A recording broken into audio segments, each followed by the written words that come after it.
আসসালামু আলাইকুম ওয়া রাহমাতুল্লাহি ওয়া বারাকাতুহু।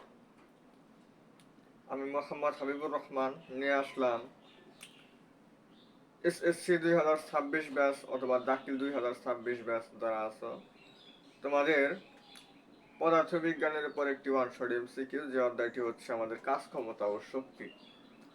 অধ্যায়টি একটু জটিল তোমাদের আর কি মনে হয়, তো এই জটিল অধ্যায়টা আমরা একদম সহজ করে দেব আজকে।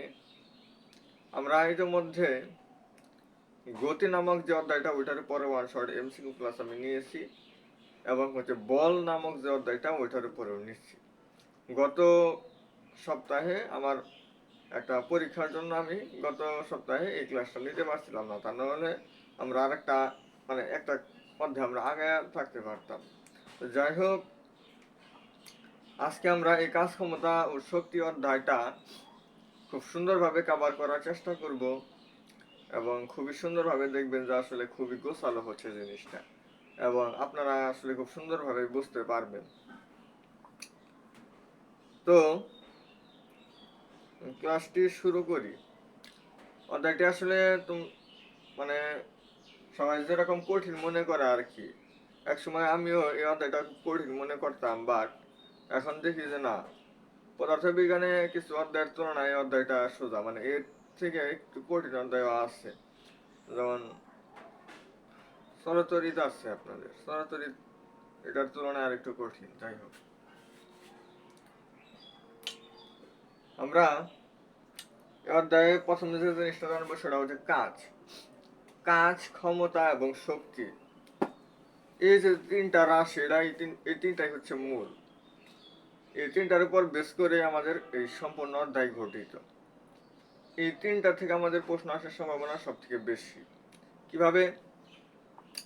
কাজ জিনিসটা আসলে কি সেটা আমাদের বুঝতে হবে, এটাকে কি দ্বারা প্রকাশ করা হয়, এটার সূত্রটা কি, এটার একক কি, এটার মাত্রা কি, এটার কি কি প্রকারভেদ আছে। হ্যাঁ, এই বিষয়গুলো আমাদের খুব সুন্দরভাবে আগে জানতে হবে, তাহলে এই কাজ থেকে যে কোনো প্রকার প্রশ্ন আসুক আমরা দিতে পারবো। তো এই বিষয়গুলো আমরা টাইপ ওয়ানে রাখি। তাহলে টাইপ ওয়ান আমরা এই কাজ সম্পর্কিত যত প্রশ্ন আছে সব হচ্ছে আমরা টাইপ ওয়ানে রাখলাম। এই ব্যাখ্যাটার মাধ্যমে আমরা টাইপ ওয়ান শেষ দিব, কাজ সম্পর্কিত যত প্রশ্ন আছে সব শেষ দেব আমরা। তো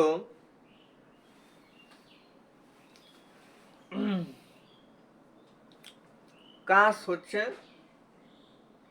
বল এবং সরণের উপাংশের গুণফল। বল এবং সরণের উপাংশের গুণফলকে কাজ বলে। একদম সহজ কথায় বলে দিবেন, বল এবং সরণের উপাংশের গুণফলকে কাজ বলে। আচ্ছা, কাজকে ডব্লিউ দ্বারা প্রকাশ করা হয়, কাজের একক জুল, অথবা জুল, এবং আপনি দিতে পারেন হচ্ছে নিউটন মিটার দিতে পারেন, জুল অথবা নিউটন মিটার আপনি দিতে পারেন। এরপর মাত্রা হচ্ছে, মাত্রা আমাদের কি হবে, ml inverse 1 t inverse 2 maybe, যাই হোক এরকমই হবে। তাহলে কাজ জিনিসটা হচ্ছে আমাদের একটা স্থির বস্তুকে আমরা স্থান পরিবর্তন করব এবং বল প্রয়োগ করতে হবে। এখানে আমি বল প্রয়োগ করলাম, এরপর হচ্ছে ওই বস্তুটা এক জায়গা থেকে আরেক জায়গায় সরে গেল, এই দুইটা মিলিয়ে আমাদের কাজ হবে। একজন গেটের দারোয়ান সারাদিন গেটে দাঁড়ায় আছে, সে অনেকটুকুই পরিশ্রম হয়তো বা করছে, বাট আমরা ওইটাকে কোনো কাজ বলবো না। পদার্থবিজ্ঞানের ভাষায় ওইটা কোনো কাজ হবে না। একটা দেওয়াল, একজন মানুষ যদি এই দেওয়ালটা সারাদিন ধাক্কায়, সে এক চুল পরিমাণও এদিক সেদিক নাড়াইতে পারবে না।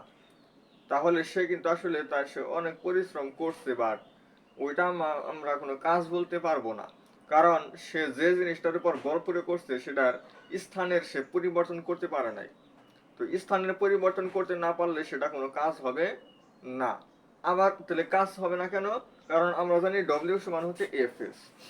ডব্লিউ সমান আমরা জানি হচ্ছে এফ এস। কাজ সরণ, সরণ এস কত এখানে? 0। সরণ যদি 0 হয় তাহলে এফ এর মান আমার যাই হোক না কেন, এস এর মান যেহেতু 0, তো এই দুইটা গুণ করলে আমার কিন্তু 0 আসে। তাহলে কাজের মান কত হইলো? 0। তার মানে কোনো কাজ হয় নাই, কারণ সরণই তো হয় নাই। সরণ হয় নাই মানে কোনো কাজ হয় নাই। তাহলে আপনারা বুঝতেই পারতেছেন যে আসলে যদি স্মরণ না হয় তাহলে কোনো কাজ হবে না। আমি যত বল প্রয়োগই করি না কেন, স্মরণ না হলে আমাদের কোনো কাজ হবে না। আবার বল প্রয়োগ করা ছাড়া আমি বল প্রয়োগ করি নাই এমন অবস্থায়ও যদি মানে স্মরণ ঘটে, এরকম যদি হয়, সেক্ষেত্রেও কোনো কাজ হবে না, কারণ ওইখানে আমার এফ এর মান 0 হবে। এরপর কাজ আমাদের কখন 0 হয়? যখন এই যে এই স্মরণ 0 হয় তখন, অথবা বল 0 হয়, অথবা দুইটা কাজ এবং মানে বল এবং স্মরণ, এফ হচ্ছে বল, এস হচ্ছে স্মরণ, এই দুইটার মধ্যবর্তী কোণ যখন 90 ডিগ্রি হয়, সেক্ষেত্রে কাজ 0 হয়। এরপর হচ্ছে মহাকর্ষীয়,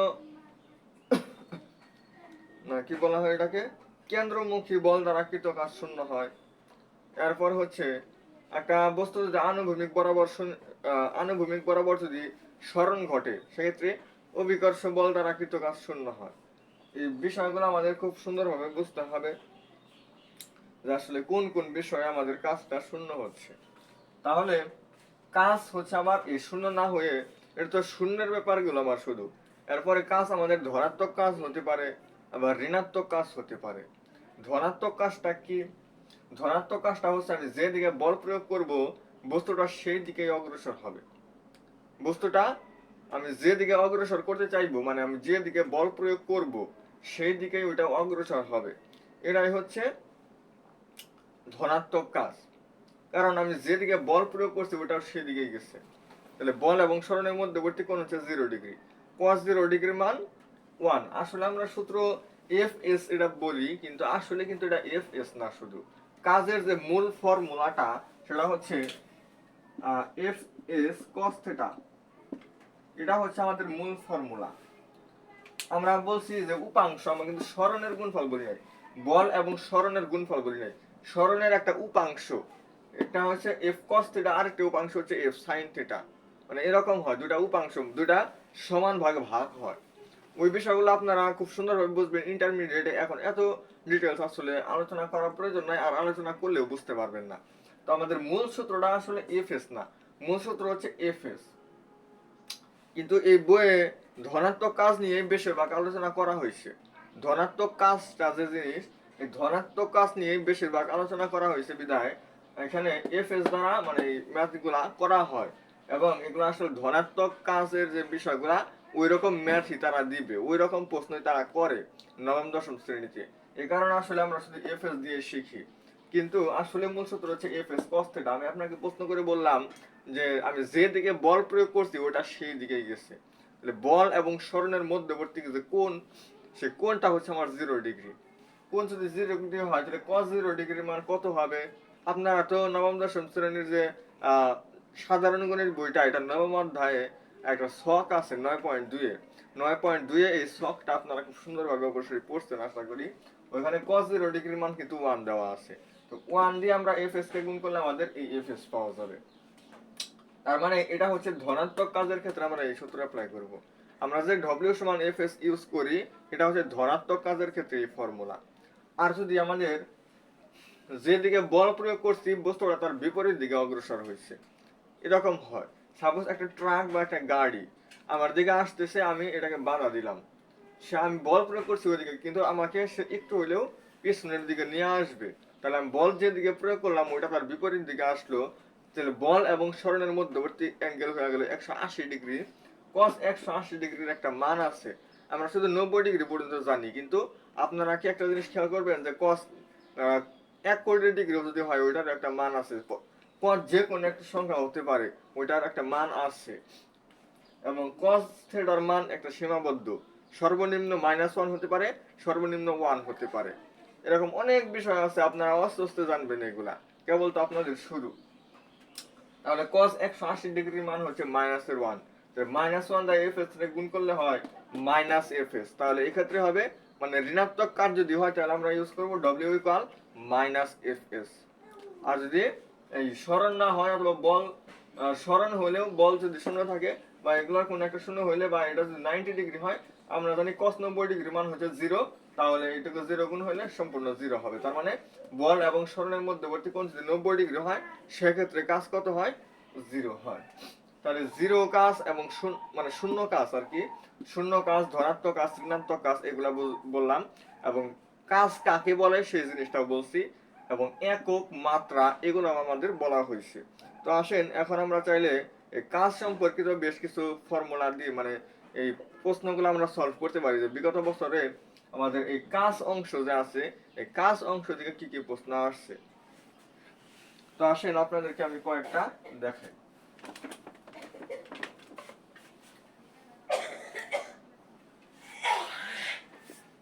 তো প্রথমে আমি আপনাদের যে প্রশ্নটা দেখাই, যেমন কাজের একক, মাত্রা, এগুলো আমাদের খুব সুন্দরভাবে জানতে হবে। যেমন একটা প্রশ্ন আমাদের আসছে, কাজের একক কোনটি? এটা আসলে প্রশ্ন আসছে বিষয়টা এমন না, বাট এটা হচ্ছে আমাদের, এটা কি, এটা হচ্ছে আমাদের বোর্ড বইয়ের একটা এমসিকিউ আছে, দেখবেন যে অনুশীলনীতে এটা আছে। কাজের একক কি? কাজের একক কোনটি? তাহলে কাজের একক কোনটি এই বিষয়টা হচ্ছে আমাদের জুল হতে পারে, অথবা জুল না হয়ে কিন্তু আমাদের কাজের একক আরো বিভিন্ন কিছু হতে পারে। একটা জিনিস খেয়াল করেন, ডব্লিউ সমান আমরা যেহেতু এফ এস ইউজ করতেছি, এফ বলতে এখানে বল বোঝানো হচ্ছে, আর এস বলতে স্মরণ বোঝানো হচ্ছে।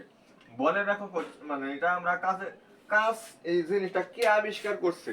এই যে আমরা শুধু দেখুন একটা পরিশ্রম করলে আমরা বলি যে এটা আমরা কাজ করতেছি, কিন্তু কোন বিজ্ঞানী এটা বললো যে আসলে স্মরণ না হলে কাজ হবো না, পরিশ্রম করলেই কাজ হবো না?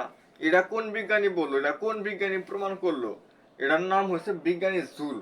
জুল নামের এক বিজ্ঞানী হচ্ছে এই কথাটা বলছে। জুল নামের বিজ্ঞানী এটা কি বলছে, যে যদি বল প্রয়োগ করা হয় সেক্ষেত্রে যদি স্মরণ হয় তাহলে, এবং মধ্যবর্তী কোণ যদি 90 ডিগ্রি না হয় তাহলে কাজ হবে। যদি বল এবং স্মরণের মধ্যবর্তী কোণ 90 ডিগ্রি হয় তাহলেও কাজ হবে না, আবার যদি স্মরণ না হয় তাহলেও কাজ হবে না, আর স্মরণ হয়েছে বল প্রয়োগ করা হয় না সেক্ষেত্রেও কোনো কাজ হবে না। এই কথাগুলা কে বললো? সে হচ্ছে বিজ্ঞানী জুল। তার নাম অনুসারে কাজের একক দেওয়া হয়েছে জুল। তাহলে বুঝতে পারছেন কাজের একক কেন জুল দেওয়া হইলো। আবার এই যে বলের একক আমরা জানি নিউটন। আমরা জানি নিউটন নামের এক বিজ্ঞানী আসছিল, ও কি করছে? এই বল আবিষ্কার করছে, এই কারণে ওর নাম অনুসারে দেওয়া হয়েছে বলের একক নিউটন। তো এই যে বল, তাহলে আমরা একক কি কি জানলাম? একক হচ্ছে নিউটন। আচ্ছা, নিউটন না, নিউটন এটা পরে। আমরা প্রথমে যে জিনিসটা জানলাম, কাজের একক আমরা জুল দিতে পারি, জুল।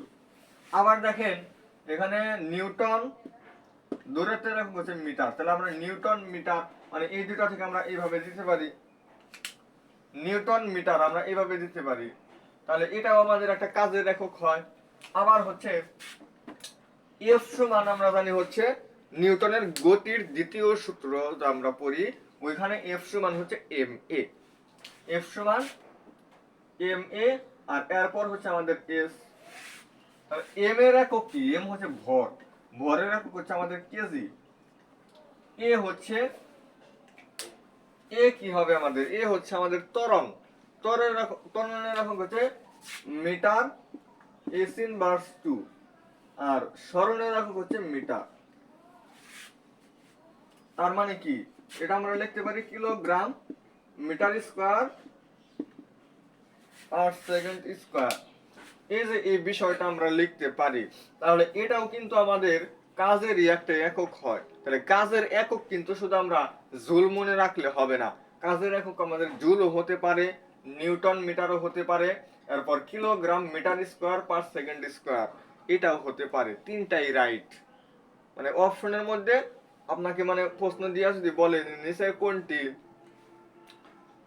এরকম প্রশ্ন দিতে পারে যে কোনটি কাজের একক, সেক্ষেত্রে একটা অপশনের মধ্যেও আপনার জুল দিল না, একটা অপশনের মধ্যেও আপনার নিউটন মিটার দিল না, এখন আপনি বুঝবেন যে হ্যাঁ হ্যাঁ, তাহলে এটার একক তাহলে কোনটা হবো? তাহলে মনে হয় তারা সঠিক অ্যান্সার মনে হয় অপশনের মধ্যে দেয় নাই, তারা মনে হয় ভুল করছে, কিন্তু আসলে তো তারা ভুল করে নাই, তারা তো অবশ্যই এটা দিচ্ছে, এই তিনটার মধ্যে যে কোনো একটা দিছে তারা। তার মানে কি এই তিনটার মধ্যে যেটা দিবে সেটাই কারেক্ট হবে। এখন এটা তাহলে কেজি, এটা হলো M, M L square T inverse two, M L square T inverse two, এটা হচ্ছে আমাদের মাত্রা। তো দেখেন আমাদের অনেক প্রশ্ন এরকম আসছে, যেমন আপনাদেরকে যদি বলি যে এই যে এটা দিচ্ছে M L square T inverse two, এটা কি আমরা জানি কাজের মাত্রা। এখন কাজের মাত্রাও হয় এবং শক্তির মাত্রাও হয়। আপনাকে প্রশ্ন করছে দাখিল পরীক্ষা 2021 সাল, 2021 সালের যে দাখিল পরীক্ষাটা অনুষ্ঠিত হয়েছে সেই পরীক্ষার মধ্যে দিছিল যে M L square T inverse two মাত্রাটি কোন রাশির, অর্থাৎ কোন রাশির মাত্রা হচ্ছে এটা। আপনাকে অপশনে দিছে হচ্ছে ওজন, তারপর হচ্ছে ভরবেগ, ক্ষমতা, আর হচ্ছে কাজ। তাহলে অ্যান্সার কোনটা হবে? অবশ্যই কাজ যেটা সেটা হবে আমাদের অ্যান্সার। তো এটা আমাদের ছিল। এরপর হচ্ছে শক্তির মাত্রা কোনটি। আপনারা যদি কাজের মাত্রা যদি মনে রাখেন, এতটুকু মনে রাখবেন, কাজের একক যা হবে শক্তির এককও তাই হবে, আর কাজের মাত্রা যা হবে শক্তির মাত্রাও তাই হবে। তাহলে কাজের মাত্রা যদি M L square T inverse two হয়, শক্তির মাত্রাও M L square T inverse two হবে। এই বিষয়গুলো আমাদের ছিল। এরপর হচ্ছে এই যে আবারও প্রশ্ন করছে যে কাজের মাত্রা কোনটি। অপশনের মধ্যে আমাদের 4টা অপশন দিছে, তো সঠিক কোনটা হবে? M L square T inverse two. নিচের কোন দুটির একক ভিন্ন? কোন দুটির একক ভিন্ন? ভিন্ন মানে কি? না ভিন্ন কি বলছে না, অভিন্ন। অভিন্ন, অভিন্ন মানে কি? কোনো ভিন্ন না, মানে একই, একক অভিন্ন। অভিন্ন মানে কি? ভিন্ন নয়। ও মানে না বোধক বোঝায় এটা, ভিন্ন নয় মানে, ভিন্ন নয় মানে কি? তার মানে একই। কোন দুটা রাশির একক একই অথবা মাত্রা একই? এটা হচ্ছে কাজ এবং শক্তি। তাহলে কাজ এবং শক্তি যে অপশন আছে ওইটা কারেক্ট হবে। এরপর হচ্ছে কাজ বস্তুর ভরের উপর নির্ভরশীল, অতিক্রান্ত দূরত্বে বেশি হবে বল ও সরণের গুণফল। খেয়াল করেন আপনাদের যে বিষয়টা, কাজ কার কার উপর নির্ভরশীল? কাজ হচ্ছে বল এবং সরণের উপর নির্ভরশীল। কাজ কার কার উপর নির্ভরশীল? বল এবং সরণের উপর নির্ভরশীল। তাহলে এখানে বলছে কাজ ভরের উপর নির্ভরশীল, এখানে কি ভর বলতে কোনো কিছু আছে? নাই। এখানে মূল যে সূত্রটা আমরা শিখতেছি সেটা হচ্ছে F equal F S. F থেকে এসে আমাদের আবার ই হয়, মানে এফ হচ্ছে আমার ওই ভরের উপর নির্ভরশীল হতে পারে, বাট আমাদের ডব্লিউ হচ্ছে এফ এবং এস এর এই দুইটার উপর নির্ভরশীল। এখন তাহলে আমরা এস কে যদি ধ্রুবক চিন্তা করি, তাহলে আমাদের ডব্লিউ সমানুপাতিক এফ, অর্থাৎ সমানুপাতিক সম্পর্ক। এক্ষেত্রে বল যদি বেশি হয় তাহলে কাজও বেশি হবে। এখানে কি বলছে আবার এখানে থেকে আমরা এটাও আমরা আবার যদি বলকে যদি স্থির রাখি ডব্লিউ সমানুপাতিক এস, অর্থাৎ আমরা যদি সরণ বাড়াই তাহলে কাজ বাড়বে, সরণ কমাইলে কাজ কমবে। অনুরূপ ভাবে বলের ক্ষেত্রে যদি আমরা বল বাড়াই তাহলে কাজ বাড়বে, বল কমাইলে কাজ কমবে। তাহলে এখানে তারা বলছে যে এখানে রোমান সংখ্যার এই প্রশ্নটা যে কাজ হচ্ছে ভরের উপর নির্ভরশীল। কার উপর নির্ভরশীল? ভরের উপর। কিন্তু এটা কিন্তু ভরের উপর নির্ভরশীল না, এটা হচ্ছে বল এবং সরণের উপর নির্ভরশীল। সেকেন্ড বলতেছে যে সরণ যদি বাড়াই তাহলে কাজ বাড়বে, এই কথাটা কিন্তু সঠিক, এই কথাটা সঠিক। 3 নম্বরে বলছে বল ও সরণের গুণফল। বল এফ এবং সরণ হচ্ছে এস, এই দুটা গুণ করলে তো আমাদের কাজ পাওয়া যাইতেছে। যদিও আমরা বলছি যে উপাংশের গুণফল, কিন্তু আমরা তো ওইটা উপাংশ বলতে এস কস থিটা বুঝি, আর ওই কস থিটা এত ডিটেলস আমাদের এখানে কি দরকার আছে? আসলে অত অ্যাডভান্স তো আমরা আর শিখতেছি না এখন, নবম দশম শ্রেণীতে এত অ্যাডভান্স জানার প্রয়োজন নাই। নবম দশম শ্রেণীতে যে সূত্রটা দেওয়া আছে এটা হচ্ছে এফ এস। তো এফ এস যেহেতু দেওয়া আছে, এফ আর এস এর গুণফলিত আমাদের কাজ হচ্ছে, তাহলে সেক্ষেত্রে আমাদের 3 নম্বরে কারেক্ট হয়। তাহলে আমরা অ্যান্সার কি দিব? 2 এবং 3। এরকম আরো অনেক প্রশ্ন আছে কাজ এবং এই বিষয়গুলো থেকে। নিচের কোনটি কাজের একক? এখানে অ্যান্সার হবে যে বিষয়গুলো দেওয়া আছে। কাজের একক হচ্ছে kilogram metre square per second square. এটা শক্তির একক কোনটি? ওই যে কাজের একক যেটা, শক্তির এককও সেটাই হবে।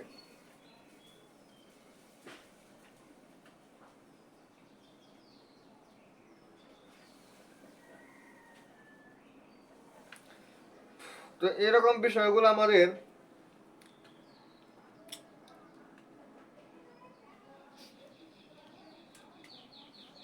ছিল। তাহলে আমরা কাজ সম্পর্কিত যে বিষয়গুলা, সে বিষয়গুলো আমরা পারবো। এরপর আমরা গতি শক্তি, বিভব শক্তি যে বিষয়গুলো ছিল, সেই বিষয়গুলো আমরা একটু জানার চেষ্টা করি। গতি শক্তি এবং বিভব শক্তি।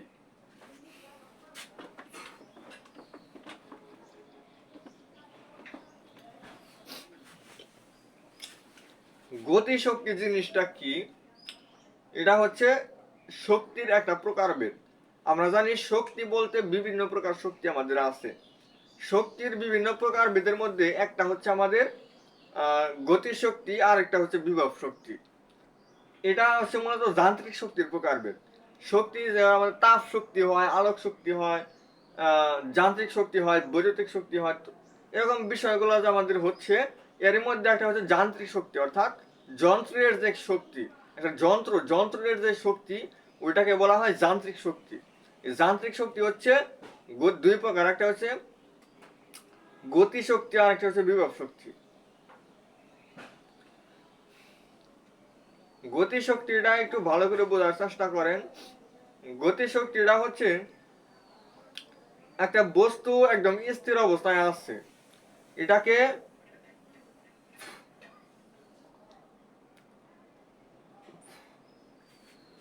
ইকে equal half M V square, আপনাদের বই এটাকে টি দ্বারা প্রকাশ করছে।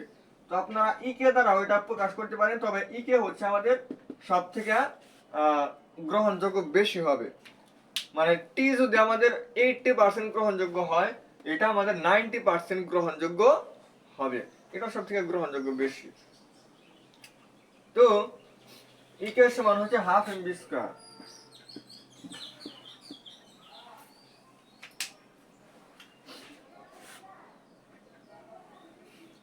এম ভরের একটা বস্তু,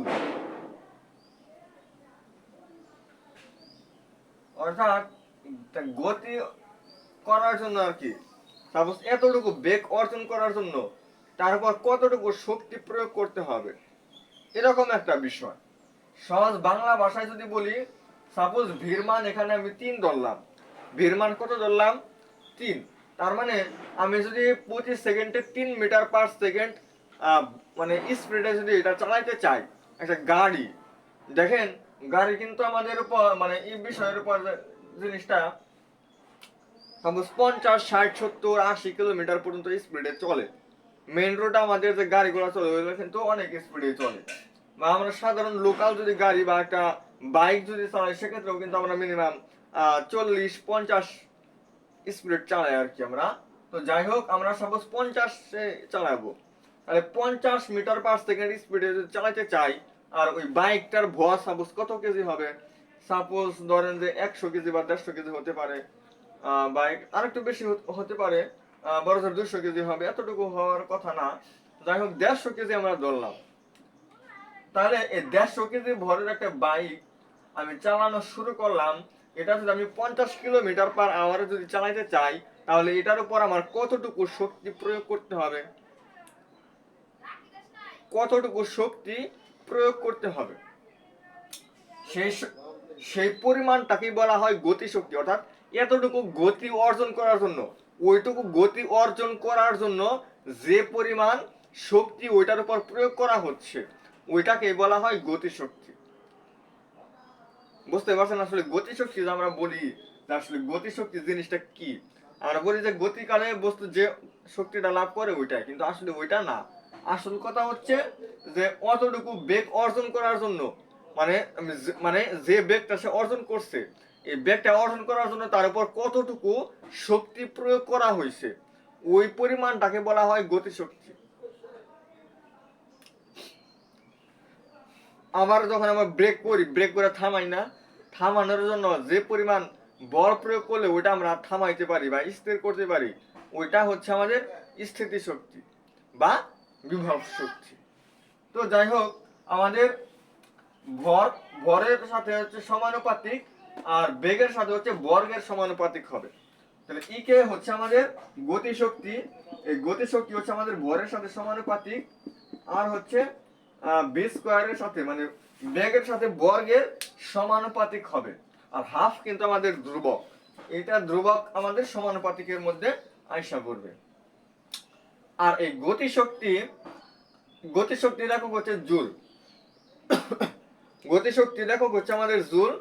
তবে জুল না বললে আমরা আর একটা কিছু বলতে পারি, সেটা হচ্ছে এম। এম মানে কি? ভর। ভরের একক কি? কেজি।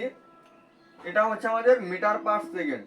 এম এস ইনভার্স 1 এটার উপর স্কয়ার হইতাছে, তার মানে kilogram metre square per second square.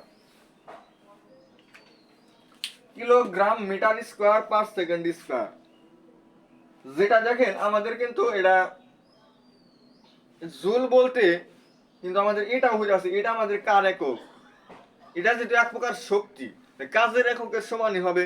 দেখেন তাই কিন্তু হইছে kilogram metre square per second square, তার মানে এটাও আমাদের এক প্রকার শক্তিরই কি, এটা হচ্ছে এক প্রকার শক্তি।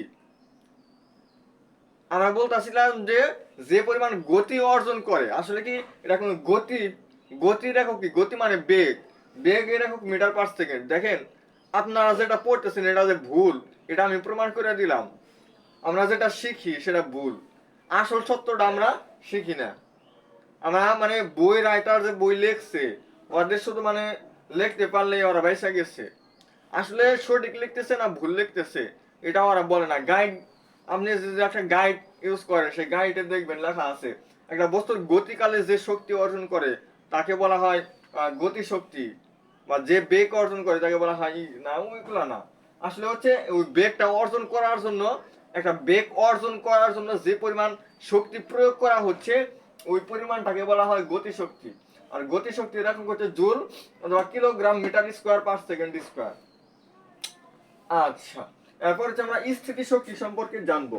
স্থিতিশক্তি হচ্ছে ইপি সমান mgh। ইপি সমান হচ্ছে mgh।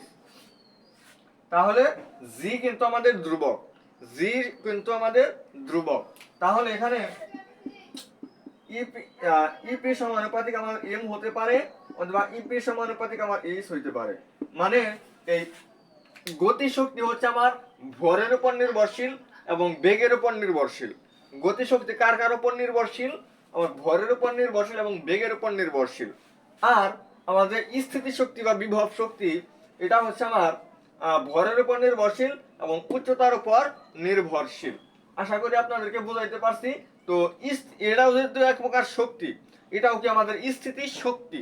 মানে স্থির করার জন্য, একটা বস্তুকে স্থির করার জন্য যে পরিমাণ শক্তি ওইটার উপর প্রয়োগ করা হচ্ছে, ওইটাকে বলা হয় স্থিতি শক্তি। এই স্থিতি শক্তিটা এটা যেহেতু এক প্রকার শক্তি, শক্তির একক হচ্ছে আমরা জুল মনে রাখতে পারি। আরেকটা একক আমরা নিয়ে আসি, দেখেন ভরের একক কি? ভরের একক হচ্ছে কিলোগ্রাম, এটা হচ্ছে metre per second square. Height, দেখেন এইচ মানে কি? এটা হাইট। হাইট মানে কি? উচ্চতা। উচ্চতা যেহেতু উচ্চতার একক কি? মিটার। তবে এটা ক্যালকুলেশন করলে আমাদের দেখেন ওই ঘোরাফেরা আমার kilogram metre square per second square এটাই আসবে। তাহলে দেখেন আমাদের কাজের একক যেটা শিখছি, শক্তির একক ওইটা, আমার গতি শক্তির এককও সেম, স্থিতি শক্তির এককও সেম, এবং চারটার মাত্রাও কি হবে? সেম হবে। প্রত্যেকটার মাত্রাই হচ্ছে আমার এম এল স্কয়ার 3/2। তাহলে এই বিষয়গুলো আমাদের মনে রাখতে হবে।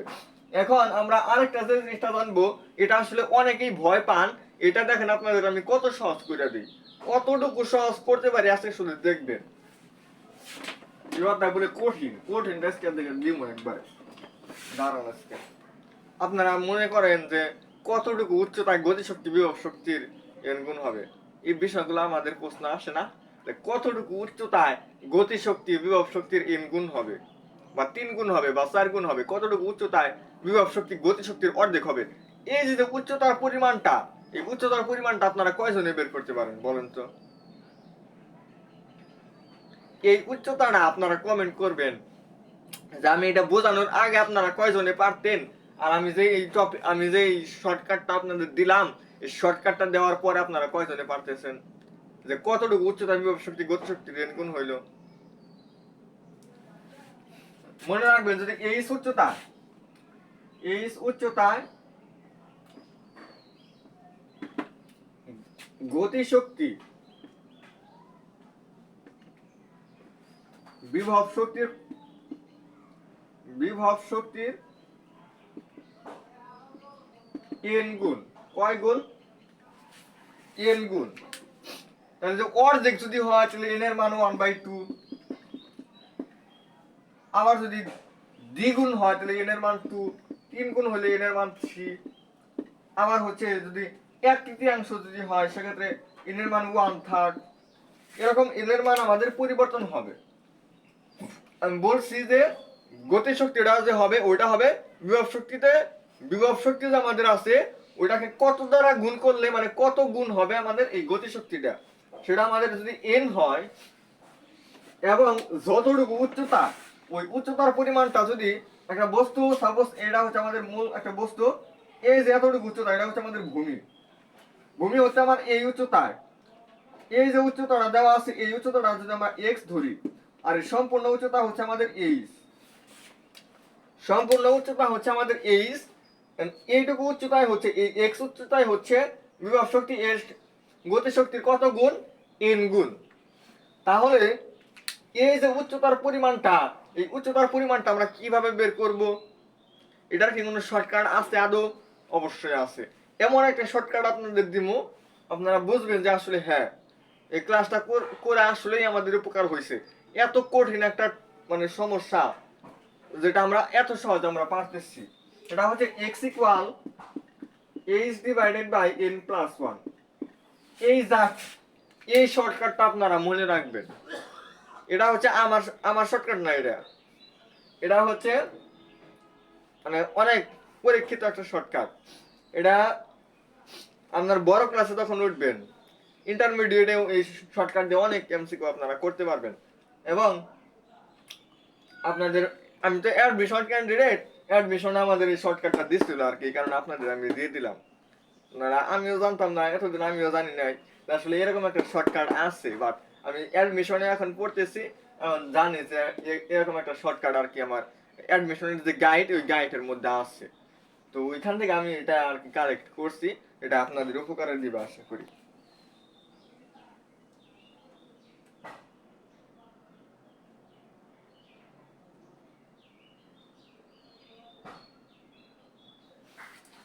তাহলে দেখেন, তাহলে আমরা এই গতিশক্তি, বিভব শক্তি এবং এরা কার কত গুণ, এই বিষয়গুলো দেখি আমাদের কোনো প্রশ্ন আসছে কিনা, এই বিষয়গুলো আমরা একটু কভার করার চেষ্টা করি।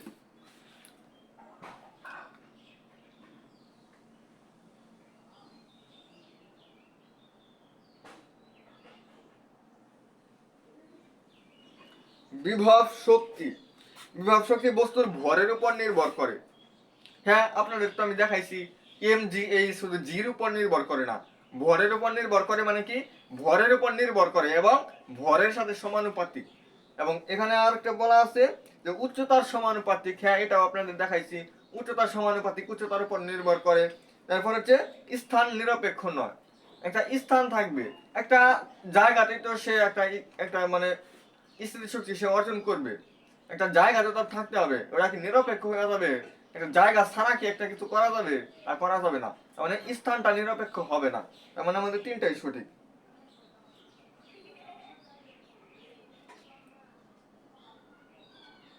এরপর একটা প্রশ্ন আপনাদেরকে আমি একটু সলভ করে দেই। এটা আসলে কাজ অংশেরই একটা ছিল যে 20 জুল কাজ বলতে কি বোঝায়। 20 জুল কাজ বলতে কি বোঝায়, মানে কাজ ডব্লিউ যদি আমরা 20 বানাইতে চাই, সেক্ষেত্রে এফ এবং এস এই দুইটার গুণফল কিন্তু আমাদের 20 বানাইতে হবে। তাহলে এখানে বলছে 10 নিউটন বল প্রয়োগ করে বস্তুর সরণ যদি 2 মিটার হয়, 10 নিউটন বল প্রয়োগ করা হয়েছে 2 মিটার সরছে, সেক্ষেত্রে কাজের পরিমাণ 20 হবে। আচ্ছা, এরপর হচ্ছে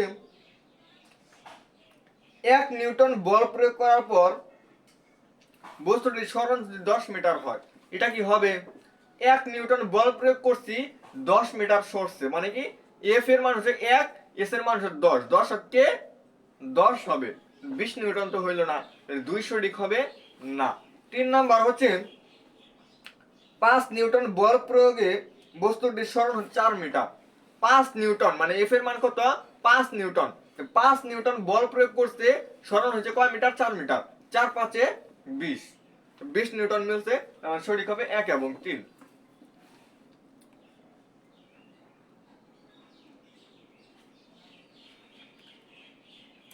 নির্দিষ্ট ভরের বস্তুর গতিশক্তি, গতিশক্তি 4 গুণ করলে বেগ কত গুণ হবে। গতিশক্তি কত গুণ করা হয়েছে, গতিশক্তি 4 গুণ করা হয়েছে। দেখেন এই বিষয়গুলো আমাদের খুব ইম্পর্টেন্ট। একটা গাড়ি বা একটা বস্তুর এটা হচ্ছে গতিশক্তির সাথে বেগের সম্পর্ক হচ্ছে বর্গের সমানুপাতিক। এটা যদি আমার 1 গুণ করা হয়, এটা আমার 1 গুণ বাড়বে। এটা যদি 2 গুণ করা হয়, এটা 4 গুণ বাড়বে। এটা 3 গুণ করা হলে এটা 9 গুণ বাড়বে। আর এটা হচ্ছে আমার 4 গুণ বাড়ানো হয়েছে, তাহলে এটা কয় গুণ বাড়বে, 2 গুণ বাড়বে। কারণ এখানে 4 স্কয়ারের পাশে রুট হবে, 4 কে রুট করলে কত হয়, 2 হয়।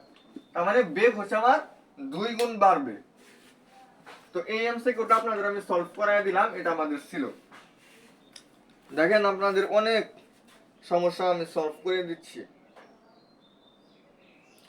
একটি বস্তুর বেগ কত হলে, বেগ মানে কি ভি, ভি কত হলে, মানে ভি আমাদের দেওয়া নাই, ভি আমাদের দেখি বেগ কত হলে, মানে বেগ আমাকে বের করতে বলছে, তাদের ভরবেগ এবং গতিশক্তি সমান হবে। ভরবেগ কি, ভরবেগ হচ্ছে পি এবং গতিশক্তি হচ্ছে আমার ইকে, এই দুটো আমাদের সমান ধরতে হবে। সমান ধরলে তাহলে হাফ এম ভি স্কোয়ার আর হচ্ছে এম ভি, এরকম হয় না, খেয়াল করছেন জিনিসটা। তাহলে আমরা বেগের মান, এখানে বলছে যে গতিশক্তি এবং ভরবেগ, ভরবেগ মানে হচ্ছে ভর এবং বেগের গুণফল, কি ভরবেগ বলে, ই কে হচ্ছে হাফ এম ভি স্কোয়ার, গতিশক্তি এবং ভরবেগ সমান। তাহলে দুই পাশ থেকে আমার এম এম কাটা যায়, ভি এই পাশ থেকে এই পাশে কাটা গেলে এই পাশে একটা ভি থাকবে। তাহলে আমার ভির মান আসবে হচ্ছে এই 2 এই পাশে ভাঙার আছে, ওই পাশে তো 1 গুণন হবে, ওরা 2 মিটার পার সেকেন্ড। অর্থাৎ বেগের মান যদি আমাদের 2 মিটার পার সেকেন্ড হয়, সেক্ষেত্রে গতিশক্তি এবং ভরবেগ সমান হবে।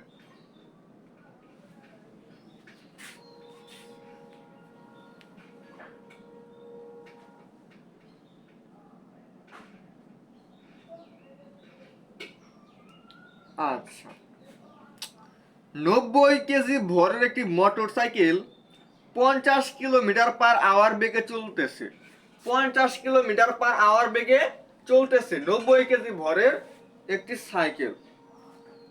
আচ্ছা, তো এটার গতিশক্তি কত জুল হবে, গতিশক্তি কত জুল হবে, এগুলো তো পারার কথা, এগুলো একদম সহজ। তাও আমি যদি একটা দেখাই দিই,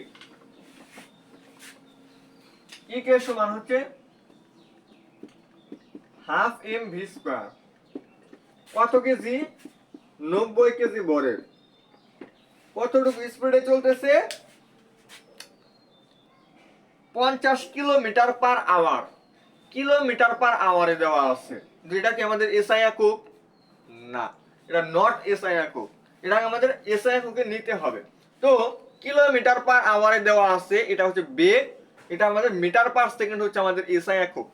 কিলোমিটার পার আওয়ার থেকে মিটার পার সেকেন্ডে নেওয়ার জন্য আমাদের কি করতে হবে, অবশ্যই কি দেওয়া আছে, এটা 50, তাহলে 50 কে কিলোমিটারকে প্রথমে মিটারে নেওয়ার জন্য আমরা 1000 দ্বারা গুণন করব, এরপর হচ্ছে 3600 দ্বারা আমরা ভাগ করব। এই 2 শূন্য এই 2 শূন্য কাটা 3.6 আসে। তাহলে 3 ষোলো 48, তার মানে 15 থেকে একটু কম বেশি হবে আর কি, 15 একটু কম বেশি হবে। এখানে অ্যান্সার দিছে হচ্ছে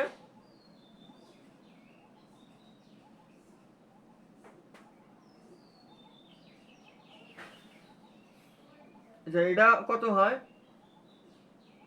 13.89। এটা ভির মান আমাদের যাই হোক 13.89 হবে। আর এটা আমরা কি পাইলাম, এটা হচ্ছে আমরা বেগ পাইলাম এত মিটার পার সেকেন্ড। এটা দ্বারা আমাদের এটাকে বর্গ করতে হবে এবং এটা কাটাকাটি করলে হয় 45। এটার বর্গ ইন্টু 45, তাহলে আমাদের গতি শক্তি পাওয়া যাবে। অ্যান্সার আসবে হচ্ছে 8680.56। এটা আমরা ক্যালকুলেটর দিয়ে করে ফেলবো, তাহলে আমাদের হয়ে যাবে। আশা করি আপনারা করতে পারবেন। তো দেখি আমরা আরো কিছু পাই কিনা, যে এরকম আপনাদের একটু দেখা দিলে ভালো হয়। আমি যে জিনিসটা দেখাইতে চাইলাম ওইটা নাই। দেখেন বিভব শক্তির মাত্রা কত। বিভব শক্তির মাত্রা তো আপনাদের দেখাইছি, ml স্কয়ার 3/2। স্প্রিং ধ্রুবক, স্প্রিং ধ্রুবক F সমান হচ্ছে kx। k হচ্ছে স্প্রিং ধ্রুবক, k ইকুয়াল F ভাগ x। এটার একক কি হতে পারে, বলের একক নিউটন, পার হচ্ছে x কি একটা সরণ মানে মিটার, নিউটন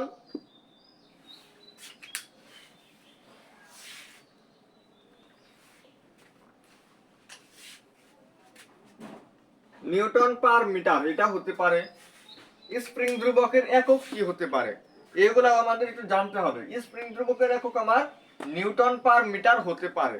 এরপর হচ্ছে এই যে বিষয়টা থেকে আমরা এফ সমান আমরা এম এ দিব, নিচে হচ্ছে এক্স, এম এর একক হচ্ছে কেজি, তাহলে KG metre per second square. আর এখানে হয় মিটার, উপরে গেলে মিটার ইনভার্স, ইনভার্স মিটার, তাহলে এটা হবে আমাদের এই মিটার এবং মিটার ইনভার্স কাটা, তাহলে আমাদের পার সেকেন্ড স্কয়ার, তাহলে এটাও আমাদের হয়। আর মাত্রা হয় আমাদের M T inverse 2, M T inverse 2, এটা হয় আমাদের স্প্রিং ধ্রুবক। স্প্রিং ধ্রুবকের একক আমার এগুলা হতে পারে। তো এখানে বলছে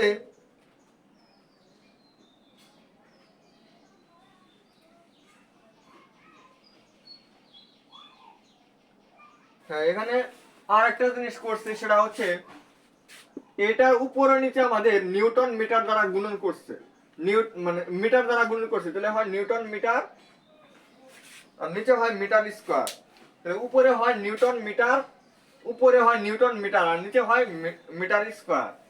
তো নিউটন মিটারকে আবার লেখা যায় জুল আর নিচে লেখা যায় মিটার স্কয়ার, মানে জুল পার মিটার স্কয়ার। আর একক আমার কি কি হতে পারে, নিউটন মিটার হতে পারে, জুল পার মিটার স্কয়ার হতে পারে, কিলোগ্রাম পার সেকেন্ড স্কয়ার হতে পারে।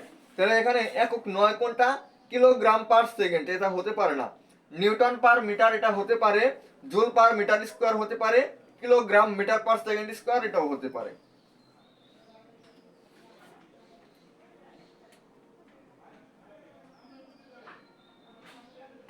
আচ্ছা, এটা আমার বারবার চোখে পড়তাছে, এটা আগে আপনাদের সমাধান দেই। নবায়নযোগ্য এবং অনবায়নযোগ্য এটা কি? নবায়নযোগ্য মানে যেটা নবায়ন করা যাবে, অর্থাৎ যে শক্তিটা আমাদের নষ্ট হয়ে গেছে আমরা ওইটা পুনরায় উদ্ধার করতে পারবো, ওইটা হচ্ছে আমাদের নবায়ন। আর যেটা হচ্ছে আমরা উদ্ধার করতে পারবো না, যেটা একবার শেষ হয়েছে আবার ওইটা আমাদের নতুন করে অন্য একটা কিছু দিয়ে আমাদের ওটা তৈরি করতে হবে, ওইটা থেকে আমরা আর কোনো কিছু তৈরি করতে পারবো না, ওইটাকে বলা হয় অনবায়নযোগ্য। নবায়নযোগ্য হচ্ছে যেটা আমরা পুনরায় তৈরি করতে পারবো সেটা হচ্ছে নবায়নযোগ্য, আর যেটা আমরা পুনরায় তৈরি করতে পারবো না ওইটাকে বলা হয় অনবায়নযোগ্য। তো তো এখানে আপনাদের বেশ কিছু যেমন কয়লা, তেল, গ্যাস এগুলো দেওয়া আছে, এগুলো হচ্ছে অনবায়নযোগ্য, কারণ এগুলা একবার যেহেতু ব্যবহার করে ফেলছি, ওইটা নিয়ে আমরা দ্বিতীয়বার আবার তৈরি করতে পারতেছি না, এই কারণে এটা হচ্ছে অনবায়নযোগ্য। এরকম নবায়নযোগ্য কি কি আর অনবায়নযোগ্য কি কি, এই বিষয়গুলো আমরা একটু দেখব। নবায়নযোগ্য শক্তি কোনটা কোনটা? অনবায়নযোগ্য হচ্ছে আমাদের তেল, গ্যাস, কয়লা, নিউক্লিয়াস। তেল, গ্যাস, কয়লা, নিউক্লিয়াস এগুলো হচ্ছে অনবায়নযোগ্য। আর জলবিদ্যুৎ, বায়োমাস, সৌরশক্তি, বায়ুশক্তি, জিওথার্মাল এগুলো আপনারা শুধু মুখস্থ করে ফেলবেন। এগুলো হচ্ছে আমাদের নবায়নযোগ্য শক্তি। এরপর আমাদের মুখস্থ টাইপ কিছু প্রশ্ন আছে, এই বিষয়গুলো আমরা দেখব।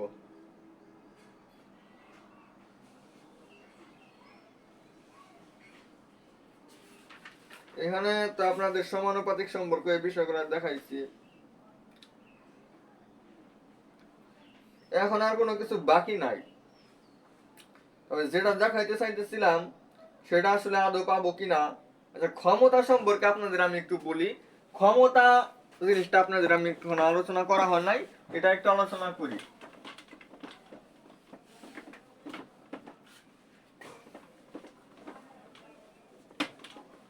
ক্ষমতা, ক্ষমতার ইংরেজি হচ্ছে পাওয়ার।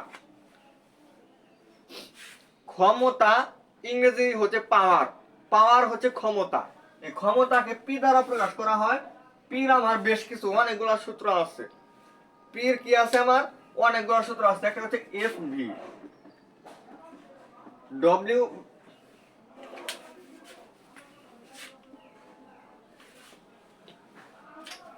F B W by T, M G H divided by T, এরকম যে কোনোটা হতে পারে।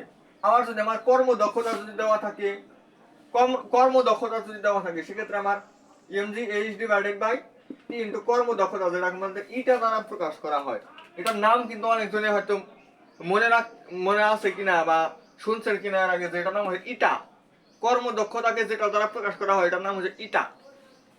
আর কর্মদক্ষতা হচ্ছে আমি বল প্রয়োগ মানে এতটুকু ক্ষমতা আছে এবং সে কতটুকু ক্ষমতা ইউজ করতেছে, এই দুটার অনুপাতকে এটা বলা হয়। কর্মদক্ষতাটা হচ্ছে, কর্মদক্ষতাটা জিনিসটা কি, মানে যতটুকু ক্ষমতা ওইটার আছে, এটা বস্তুর ক্ষমতা কতটুকু আছে এবং এর মধ্যে সে কতটুকু ব্যবহার করতে পারতেছে, এই যে দুইটা জিনিস, এই দুটার অনুপাতকে বলা হয় কর্মদক্ষতা। কর্মদক্ষতাকে এটা দ্বারা প্রকাশ করা হয়। আর পি সমান হচ্ছে আমার M G H divided by T, W by T, F V এগুলো আমাদের হতে পারে। এবং আমার এই ক্ষমতা, ক্ষমতার একক, মাত্রা এগুলো আমাদের জানতে হবে। তো ক্ষমতা এটার একক কি আমাদের, আসেন একক বের করি। একক যে শুধু আমাদের মনে রাখতে হবে বিষয়টা এমন না, একক কিন্তু একক, মাত্রা এগুলো আমি বেরও করতে পারি।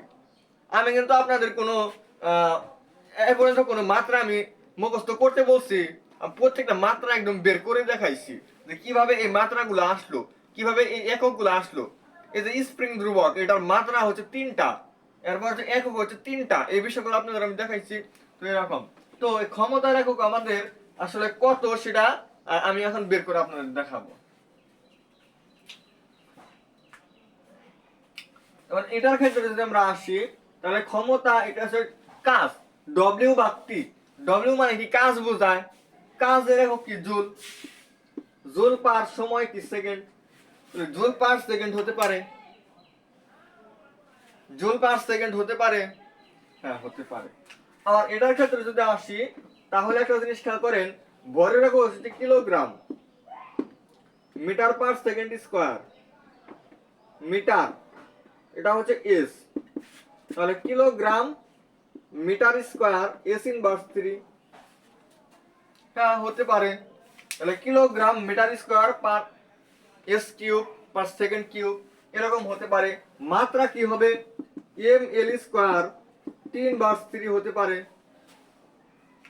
এম এল স্কয়ার 3/3 এটা হতে পারে। তো ক্ষমতা বিষয়ক যে একক এবং মাত্রা আপনাদের দিলাম, এবং যদি কর্মদক্ষতা দেওয়া থাকে জাস্ট এই সূত্রটা অ্যাপ্লাই করবেন। মানে এখানে কর্মদক্ষতা দেওয়া থাকলে গোলমাল, কিছু কি করবে বোঝে না। আপনি সরাসরি এই সূত্রটা বসাবেন। ভর দেওয়া আছে, উচ্চতা দেওয়া আছে, সময় দেওয়া আছে, কর্মদক্ষতা দেওয়া আছে, আপনি এটার মধ্যে বসাবেন, তাহলে আপনার ক্ষমতা পাওয়া যাবে। এরপর হচ্ছে সর্বলাস্ট, এই বিষয়গুলো তো আপনাদের আমি আলোচনা করছি, এখন দেখি কিছু বাকি আছে কিনা।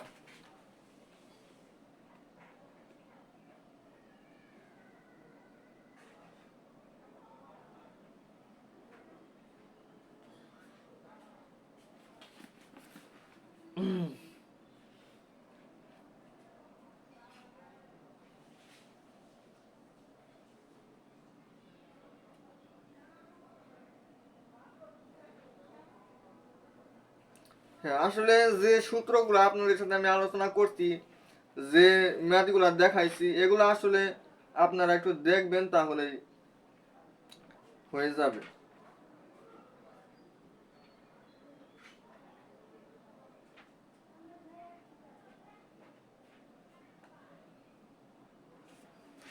শক্তির কোন শক্তির নিত্যতার একটা সূত্র আসছিল, এটা হচ্ছে শক্তির কোনো বিনাশ নাই।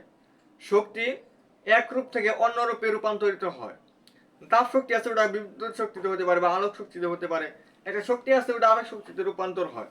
কিন্তু শক্তি হচ্ছে একটা নির্দিষ্ট পরিমাণ। আল্লাহ তাআলা একদম যখন সৃষ্টিটা করছে, পৃথিবীটা যখন সৃষ্টি করছে, এর মধ্যে যে পরিমাণ শক্তি দিছিল, এখন পরিমাণ ওই পরিমাণই শক্তি এখনো পৃথিবীতে বিরাজমান। শক্তি এক চুল পরিমাণও কম বেশি হয় নাই। শক্তি যা ছিল এখন তাই আছে। শক্তি কোনদিন ধ্বংস হয় না। শক্তি শুধু এক রূপ থেকে আরেক রূপে রূপান্তরিত হয়।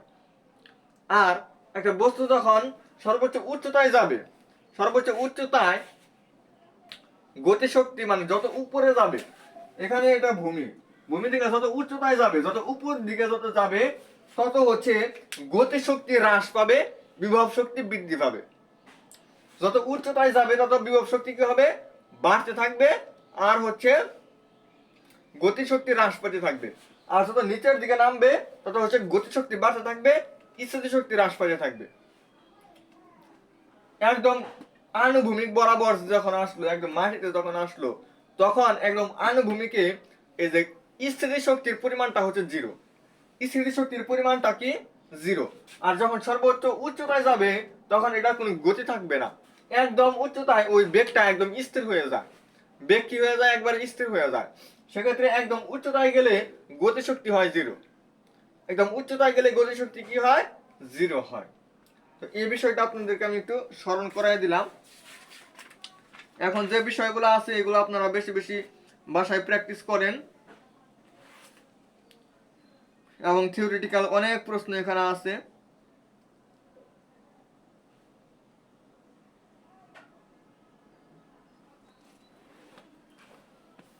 যাই হোক, আর যদি আমার মনে হয় কেমন জানি আর দু একটা টপিক বাকি আছে, টপিক আমি সাজাই নাই, হয়তো দু একটা বাকি থাকতে পারে। তো যতটুকু আলোচনা করছি আর কি, এর মধ্যে থেকে আপনারা অনেক এমসিকিউ পাবেন।